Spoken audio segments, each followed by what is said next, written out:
Yeah, first of all, you have to take care of the ball. Mingo is really good. He leads the league in steals.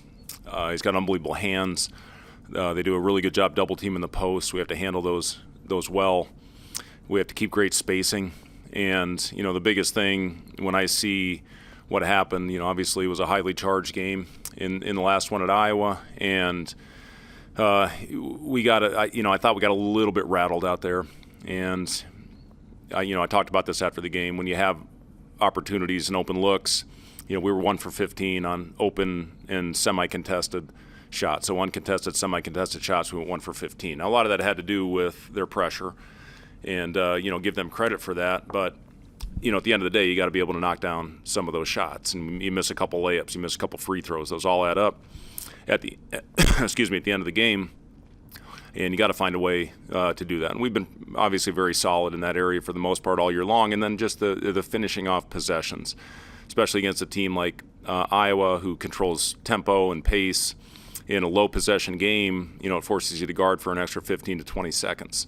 And that's going to be very important. The physicality in this league to win consistently, it has to go up for our team right now. And, listen, we had a good film session the morning after, and then we moved on to Penn State. Our guys have responded well. They've gone out there, they've worked hard just like they have all year long. They've done a good job turning the page and continue to focus on the task at hand.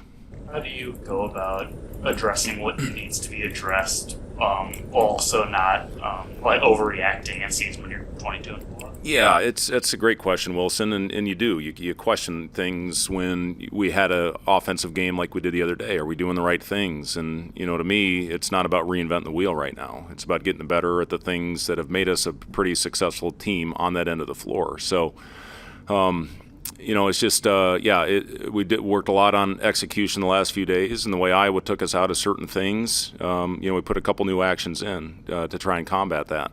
Penn State, they're a pressure team. They've got different presses that they'll throw at you, and we have to keep great spacing throughout the possession and not get bogged down. Again, Iowa deserves a lot of credit for the way that we played the other day, but we also had some possessions that we let get away from us. After the Iowa game, there was a little skirmish just with during the court storm in the handshake line. Just what was your perspective on it? Yeah, first of all, I want to thank Iowa for the statement that they put out. At the end of the day, in the handshake line, under no circumstances should anybody ever enter and charge up on you out of nowhere, and that's what happened. So I appreciate Iowa, coming out and talking about that. And listen, it's a learning opportunity, I think, for everybody. Court storms, there's been a lot of different things that have happened over the years, unfortunate things. I'm not against court storms. I think it's great to be able to go out and celebrate. That's what it should be about. Go out and celebrate with your team. But you can't go into the handshake line and put players and coaches in danger. It was a heated moment. It was an unbelievable game. I was going through the handshake line congratulating the Iowa coaches on a hard-fought win. And all of a sudden, out of nowhere, this kid rushes up on me, and I reacted to it.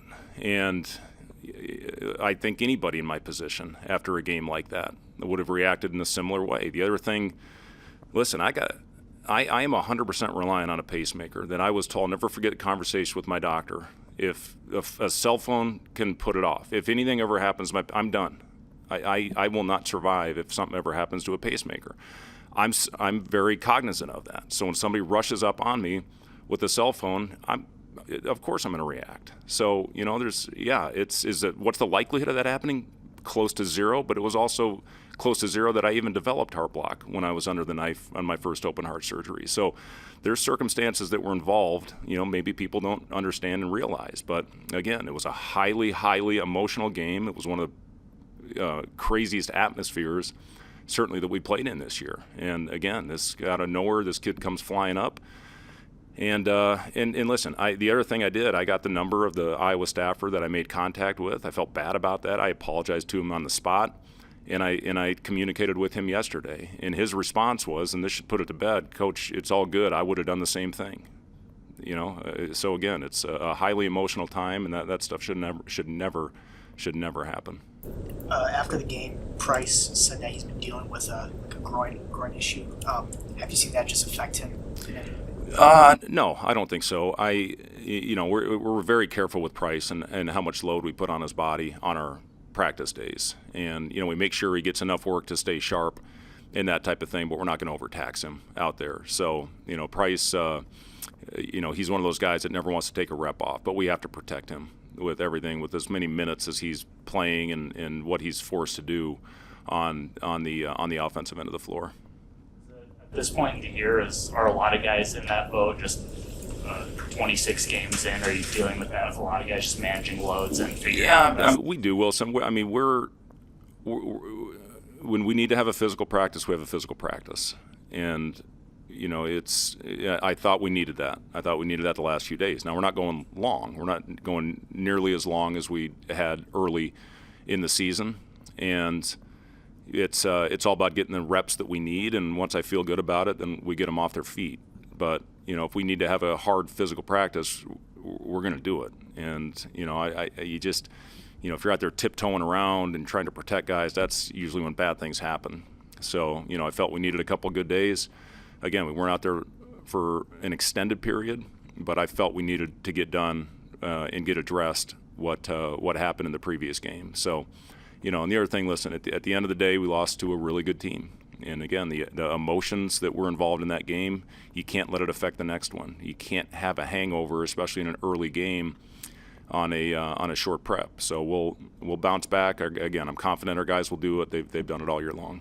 Turnovers have been an issue for the last few games, especially with your primary ball handlers. Reagans and Marcus have had some issues over the last few games. I guess what can you do outside of just handling physicality better to clean up the ball? Yeah, we in our wins this year in our transition possessions, we've turned the ball over 8% of the time. In our losses, we've turned it over 22% of the time, in a very similar transition rate. So, the carelessness, the casualness of the turnovers, the lazy passes, there's been too much of that lately. And again, what that does, you saw in the Northwestern game. That was a really confident team because they were getting pick sixes on us. So handling the pressure that we were facing and, stepping out of bounds on the sideline, that's just a stupid play. Knowing that a double team is coming and trying to split it. Those are the things that we were really good at early in the year and making simple plays, and we've taken a step back in that area. So just attention to detail and trusting, hitting singles, that's what it's all about for our team. We got enough weapons out there. We have to get back to making the right play 100% of the time. You guys have developed some calluses, if you will, throughout the season. How has that maybe helped prepare you for the home stretch here?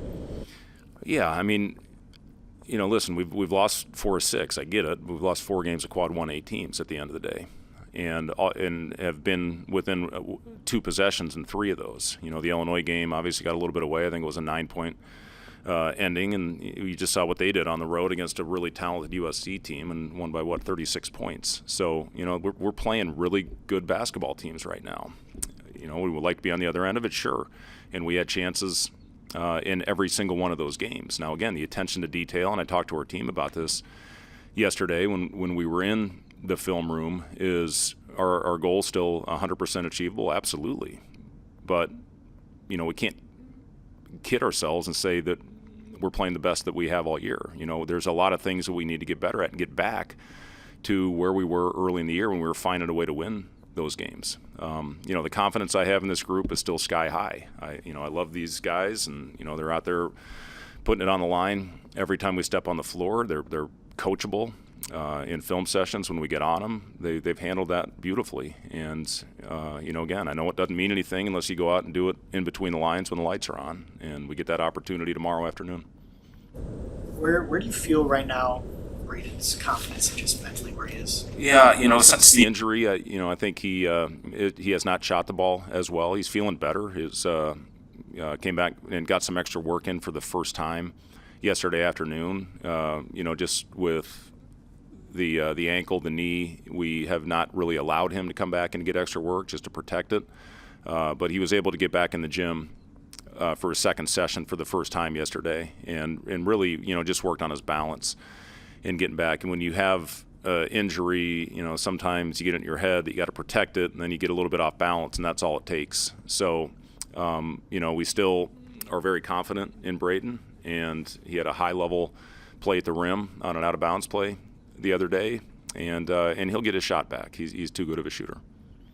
Do you even remotely care about the top 16 reveal tomorrow, and just where the committee just views what you've done so far? Say that what? Top 16 seed reveal tomorrow. Oh. Do you, No, I mean, listen, we got 6 games left, and that's what it's all about, right? For us right now, it's all about Penn State. What challenges is Freddie DeLeon played for you guys? He's long, athletic, takes all the strong. Yeah, we're really talented. Freddie DeLeon's having an incredible year, and he can hurt you from all different areas. He's very athletic at the rim. He's got a really, really good mid-range game, and he's a guy that can step back and knock down threes. And he's a really good defender. And listen, you don't have a chance to beat Michigan if you don't have talent in your roster. And they were a possession away and a shot away from knocking off the number 1 team in the country. So, win at Washington a couple games ago, very impressive. So, this team is more than capable, and we got to be on point. Your former players coming back here with Eli Rice, have been able to just follow his progress over the year, and I guess what is his role with his Penn State team? Yeah, Eli's having a good year. He's shooting the ball very well. He's over 40% from the 3-point line. I think he was 46 before the last game, and he's certainly a guy that can really get it going and get heated up.